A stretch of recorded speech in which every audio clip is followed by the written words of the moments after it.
hillside was full of sheep, yet the boy felt completely alone. His voice could cross the hill, but no one was there to answer it. So he used a dangerous word, just to bring people near. My dear ones, have you ever called out? Not because something was wrong, but because something inside you felt empty. And what happens to a voice when truth is used for play? Come closer, my dear ones. The wind moves gently through the grass, and the mountain is quiet beneath the wide sky. Breathe slowly now, settle your heart, and let the hillside open before us. There was once a young shepherd boy who tended his sheep at the foot of a mountain near a dark forest. Each morning he led the flock along the familiar path. The sheep moved slowly through the grass. Their bells sounded softly. The mountain stood behind him and the forest wayed ahead. The village rested far below, with cooking smoke rising and voices moving faintly through the air. He could see the people, but they felt far away.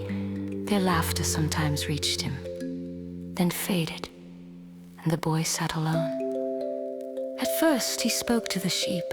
"Come this way," he said. "Do not wander too far." But the sheep only chewed quietly.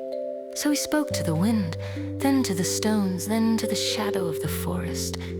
But none of them answered. My dear ones, loneliness does not always shout.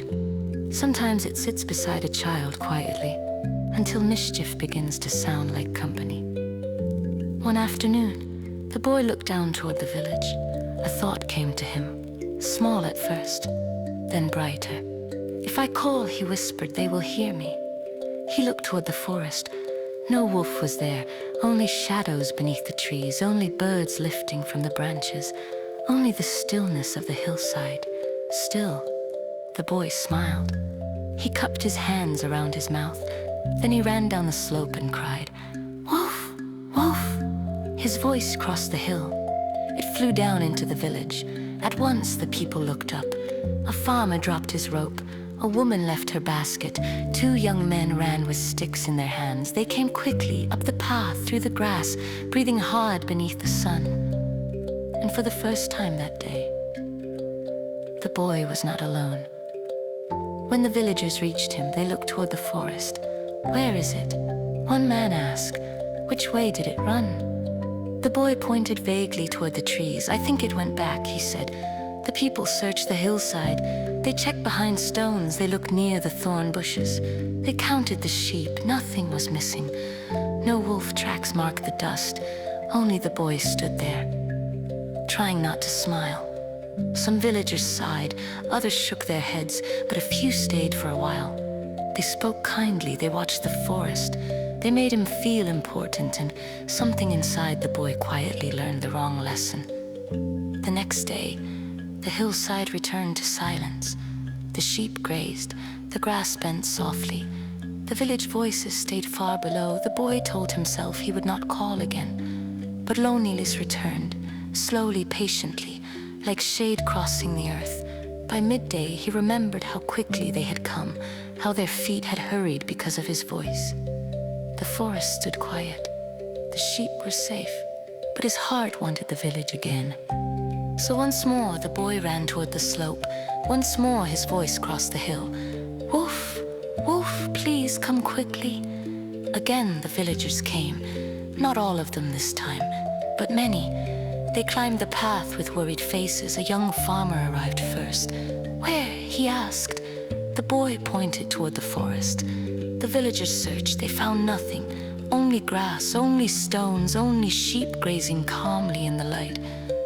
Then one of the young men saw the boy's hidden smile. His face changed. "Was there truly a wolf?" he asked. The hillside became very quiet. No one shouted. No one struck him. But something heavier happened. The villagers looked at him differently. Not with anger first, with disappointment. And disappointment can be quieter than anger, but it stays longer. The old watchman stepped forward. "My son," he said, "a warning cry is sacred." The boy looked down. When people hear danger in your voice, they leave their work, they leave their food, they leave their little ones. The wind moved through the grass. The sheep bells sounded faintly. If you make truth sound like play, one day truth may come dressed in urgency, and no one will recognize it. The boy swallowed. He wanted to speak, but pride held his mouth closed. The villagers turned back toward the path, one by one. They walked down the hill, and the boy stood among the sheep, with more silence than he had known in the morning. But the hill was still listening, and one day, the word he had used for play would need to carry truth.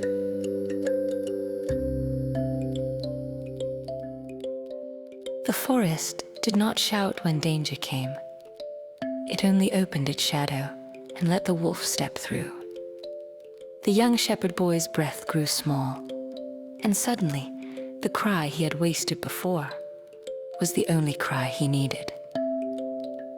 The wolf moved at the edge of the flock, slowly, watchfully, without hurry. It was real. The young shepherd boy lifted his staff with trembling hands. "Go away," he whispered, but his voice was thin. The sheep scattered, bells ringing sharply across the hillside. The boy ran toward the slope and cried, "Wolf, wolf, please help me." His voice crossed the fields. It reached the wells, it reached the village gate. But this time, no one began to run. In the village, a farmer lifted his head, then slowly returned to his work. A woman paused beside her basket, then remembered the two false cries. The old watchman stood near the gate longer than the rest. Again the cry came, "Wolf, wolf." For a moment he almost moved, then he remembered the boy's hidden smile. The old man lowered his eyes and stayed. On the hillside, the young shepherd boy called again and again, but the path remained empty. Only the wind answered, only frightened sheep, only the dark edge of the forest, my dear ones. This was the quiet surprise of his sorrow. The villagers were not cruel, they were weary from being misled. The door of help had not been locked by anger, it had been weakened by careless words. The boy waved his staff, he tried to gather the flock, dust rose around his feet. Then the wolf disappeared back into the forest. The hillside became still again, too still. Some sheep were missing. Others trembled near the stones. The young shepherd boy stood with his staff hanging at his side. He no longer wanted excitement. He only wanted the first morning back before the first careless cry, before his voice became uncertain in the ears of the village. Slowly, he gathered the remaining sheep and walked home beneath the evening sky. No one mocked him. No one laughed. Their silence was enough. The old watchman met him near the gate. "There was truly a wolf," the boy whispered. The old man nodded. "Then why did no one come?" At last, the old watchman said, "Because trust does not only live in the truth you speak today." The boy lowered his head. "It also lives in the truth you protected yesterday." The words entered him slowly, not like punishment, like a lamp being lit in a dark room. "I was lonely," the boy said. "I wanted them to come."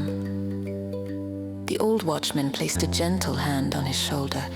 "Loneliness is heavy," he said, "but it must not be placed inside a false alarm."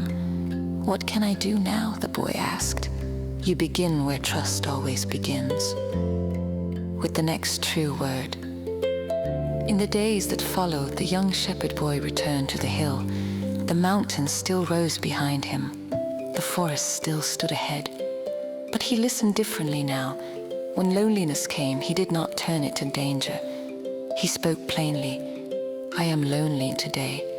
I need someone to teach me." Trust did not return in one morning, but it began returning. One honest word, one steady day, one kept promise. My dear ones, words are not empty breath. They are small bridges between hearts. When we speak truth, the bridge grows strong. When we twist truth for attention, the bridge begins to weaken. And when the real storm comes, we may need the very bridge we have been breaking. Here is the wisdom of the young shepherd boy's hillside.